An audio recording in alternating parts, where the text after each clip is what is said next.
күн эфирде бәріміз үйдеміз жобасы. Біздің бүгін кезекті онлайн қонағымыз әнші актриса Айгүл Иманбаева. Қайырлы күн, Айгүл. Қалыңыз қалай? Саламатсыз ба, Аида? Жақсы. Енді сіздің атқарып жатқан барлық қызметіңізді тізіп шықсам ұзаққа созылып кететін сияқты. Дегенмен де қазір жеке театрыңыздың жетекшісі ғана емес, талантты ұл-қыздарды тәрбиелеп шығаратын академияның да басшысы екенсіз. Байқағаным, жас келе ақырын ұстаздық қызметті көбірек назарға алып жатқанға ұқсайсыз. Бұл енді қатты айтсам кешіріңіз, кәрілікке дайындық емес пе? Жоқ, жалпы кәріліктен бұрын мынау өзі орта жасқа келгенде, ол өзіңнің алғаныңда, мен бұл ойға өз-өзімен келген жоқпын. Қазақ ұлттық өнер университетінің Нұр-Сұлтан қаласындағы біздің ректорымыз Айман Қожабекқызы. Жалпы ол сіздер мастерсыздар, болашақ өнерге жастарды баулу керексіздер, тәрбиелеу керексіздер, осы жасқа дейін түйген дүниелеріңіздің барлығын беру керексіздер деген ниетпен мені сол университетке шақырған болатын. Мен өз басыма келетін болсам, менің бағыт-бағдарым бәрібір өзіміздің өнердегі қыздар жігіттерден өзгешелеу екенін мен оны өзім анық білемін. Өйткені мен әнші емеспін. Мен тек актриса емес, мен толыққанды артистпін. Яғни өнердің қай саласында меңгере білген толыққанды адамды артист деп атайды. Сол себепті де үйренгеніңді, білгеніңді бергенге не жетсін? Айгүл ханым, біз Әуезов театрының, Мүсірепов театрының жас актер актрисаларын енді бәрін болмаса да біразын білеміз.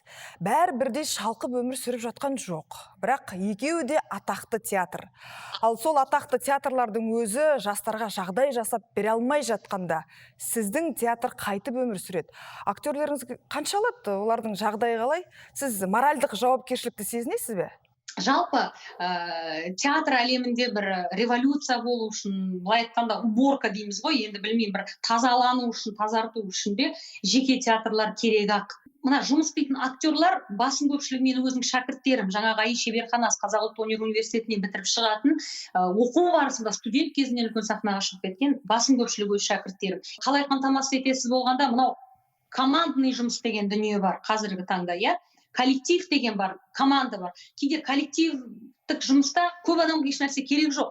Басын қатырғысы келмейді. Иә, өкімет айлығын беріп жатыр, білмеймін, 80 мың, 100 мың, 150 мың теңгесін, 120 мың теңгесін. Соны алады да, сен тимесең, мен тиме, бадырақ көз болса ойнайды, болмаса тып-тыныш үйінде зарплатасын алып жатады. Жоқ, бізде олай емес. Бізде әр тиын үшін, әр табатын өзіңнің табысың үшін әркім маңдай терін төгеді. Көп қаражат бізге гастрольдік сапардан түседі. Сіздерде айлық жоқ, бірақ гонорар бар, солай ғой? Гонорар бар. Гонорар болғанда, мысалға, мемлекеттік театр айына алатын ақшаны АИ театрының артистері, олар бір-ақ күнде алады. Демек, мемлекеттік театрларға қарағанда жағдай жақсы. Шүкір, мемлекеттік театрлардың да жағдайын қазіргі таңда мен онша ішкі бауын біле бермеймін, бірақ иә, сіздің сөзіңіздің жаны бар, Аида. Айгүл ханым, енді карантинде тыныш жатпаймын деп айтып қалдыңыз ғой. Вокалға барып жүрмін дедіңіз, ағылшын тілін үйреніп, өзіңізде шәкірттеріңізді қашықтықтан оқытып жатырсыз, е? Сіз біз білмейтін, сіз жария етпейтін өнер үшін құрбандықтарыңыз одан да көп шығар. Атағы бар, даңқы бар, Айгүл Иманбаеваға осыншама құрбандық не үшін керек? Мұнан қараңызшы, әр адам өмірге бір миссия арқалап келмей ме? Сондағы мына Абай атамның барлық өлеңдерінде де қара сөзінде айтқандай, біздікі мына боқ-қарынды көтеріп жүре беру керекпіз ба? Тек ішіп жеп, өмірден өтіп кетуіміз керек па? Әр қоғамның әр белесінде сол қоғамда өмір сүріп жатқан адам өз саласында бұл қоғамна қызмет жасау керек, үлесін қосу керек. Сол себептен де менің тырбымда тыраштанатым да содан, әйтпесе мен тапқанымда өзім басып, ішіп жеп, қыдырып қана жүре беруіме болады ғой. Ал оның барлығын әкеп өнерге салу қайтадан деген дүние, ол атағын шығару емес. Атақ шығарсаң, дәл мен шоу-бизнестің арасында жүрген мен үшін ол соншалықты бір қиын дүние емес, өзіңіз білесіз. Бір клип деген дүние, бір хит ән деген сияқты. Жоқ, бұл үлес, ол менің миссиям. Мен өмірге құр келген жоқпын. Және де құр өтіп те кеткім келмейді. Бізде онлайн сабақ студенттермен, оқушылар сарайында кішкентай Аидың шәкірттері мен онлайн сабақ, одан қалай берсе ағылшын тілін, одан қалай берсе түрік тілін үйреніп жатырмын, одан қалай берсе жаңағы бүткіл өзіңмен істейтін жұмыстарын оқитын кітабың, оның барлығына қалай мен бос әңгімеге уақытымның бәрін құртатын болсам, кім болғаным, ондай уақыт обал ғой құрсын. Кинода көру керекті фильмдерімді, иә, мысалға қазір мен Чолпан Хаматованың бүткіл жаңағы спектакльдерінен бастап, ойнаған киноларынан бастап зерттеп өзім үшін көріп жатырмын. Одан қала бере Леди Гаганың документальный фильмінен бастап өзі жайлы түсірілген кинолары, әндерін, техникаларын, оның вокалдағы жаңағы өзімен айналысатын сабақ. STEAM деген адамға жалпы білім деген не? Білім деген өзгеру. Адам білген сайын өзгереді. Айгүл, енді ел қазіргідей қиын кезді басынан өткізіп жатқанда, өзіңіз айтқандай, халық пен әртистердің арасында бір ұнамсыз атмосфера пайда болғандай.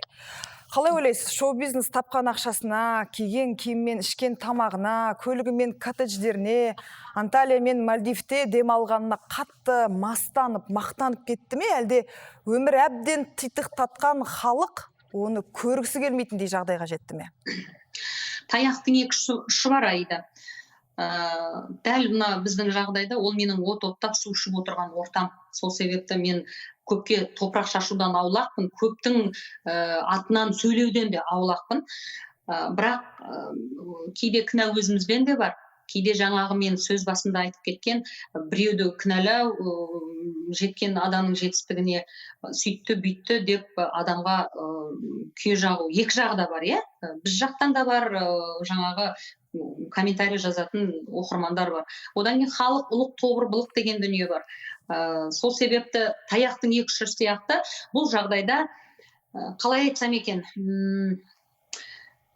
басқалардың атынан сөйлемей-ақ қояйын, жалпы өз басыма келетін болсам, бір рөлді сомдап шығару үшін менің бір ай уақытым кетеді, және менің ұжымымның, иә, АИ театрының. Біз кешкі сағат 7-де жиналып кіреміз театрға, содан таңғы 6-да шығамыз. Құр сөйліміз қалады. Түніменен жаңағы айтқан рол тұнымызды жеп отырамыз. Ешкім барып ресторанға түннің жарым болмаса заказ беріп бір жерден бір хан сарайындағы керемет бір тамақты дәмдеп дайындап әкеп бермейді.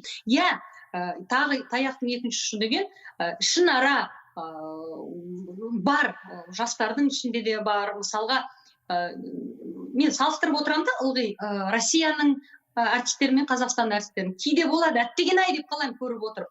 Жаңа ішкен жегенін, кигенін, мінгенін, тұрған жерін. Ол халықтың ызасын тудыратын хақ. Өйткені қазір бай мен кедей болып өзі бір екі ара жіктеніп кетіп бара жатыр былай қарағанда. Оңай емес елге де. Ал бірақ елдің кейбір жаңағы өзі бір дүниеге қол жеткізе алмай жатқан кейбір адамдарға менің ішім күйетті.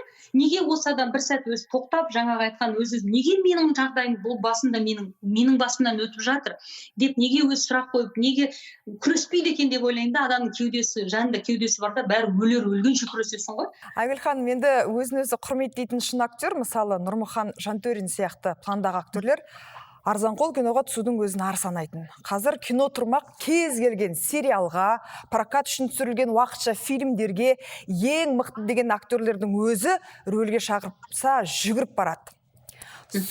Сонда ар сақтайтын, өнерді ақшаға қор қылмайтын ешкім қалмады ба? Бір жараны сыздап тұрған сыздауықтың бетін аштың-ау, Аида. Цензура деген нәрсе керек-ақ бізге. Қай саласында болсын, өнердің. Театры да, киносы да, эстрадасы да, бәріне де цензура жетпейді. Ел кезектен өткізу жетпейді бізге. Иә, Нұрмұхан ағаларымыздың заманында кең заман ғой, шіркін. Ол кезде Бибігүл апаларымыз, міне көзі тірі, Ермек ағаларымыз, Серкебаев, Нұрмұхан ағаларымыз ол кісілердің барлығын өкімет еркелетті, алақанда ұстады, былай айтқанда бір-бір тұлға жасады. Ал қазіргі заманның аяғы алысы, бірақ заманға да жабуға болмайды. Бір жаңағы айтқан өзіңіз театрдағы зарплаттың мардымсыздығынан актерлар бір тиын болсын, міне көрдіңіз бе, жаңағы жылтырақ дүние ғой, халық жылтырақ бәрі болып толып жатыр деп көреді Инстаграм парақшасынан. Ал егер жылтырақ болып толып жатса, ол бармайды да ғой, сол арзанқол сериалға бармайды ғой сол белді актерлар. Неге барады? Сол бір қаражаттың жетпегендігінен. Нұрсұлтанда азық-түлікті жеткізу 1 теңге. shop.beeline.kz арқылы метро және магнумнан ең қажетті азық-түліктерді 1 теңгеге жеткізіп беру қызметін пайдаланыңыз. Beeline, жарқын жақта өмір сүр. Енді бір нәзіктік туралы сөйлесейікші, Айгүл ханым. Менде жалпы нәзіктік қалды ма өзі деп қойды. Әйел жанын суреттейміз деп қаншама пьеса, қанша роман жазылды, кино түсірілді. Сіз өнер адамы ретінде әйелдің жан дүниесін керемет ашқан деп қайсысын айтар едіңіз? Немесе өзіңізге маған бір қатты әсер еткен, үнемі ойыңыздан шықпайтын өнер туындысын айтыңызшы. Сіз көп кітап оқисыз, мен білетін, көп ізденесіз деген сияқты.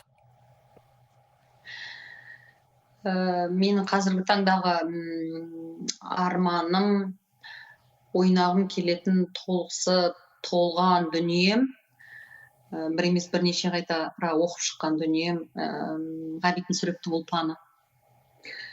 Мен қазіргі таңда дәл сол ұлпанды ойнауға толып, ойыммен де, санаммен де, жүрегіммен де жеткен сияқтымын. Айгүл ханым, сіздің нәзік жүрегіңізді қазіргі уақытта кім түсінеді? Өзім, сосын кейін күнделігім. Рахмет Айгүл ханым, уақытыңызды бөлгеніңізге. Амандықта жүздесейік. Рахмет Аида, өзіңізге. Ал аздаған жарнамадан соң әріптесім Наталья Райм тағы бір танымал тұлғамен онлайн байланысқа шығады. Арнамыздан ауыспаңыздар.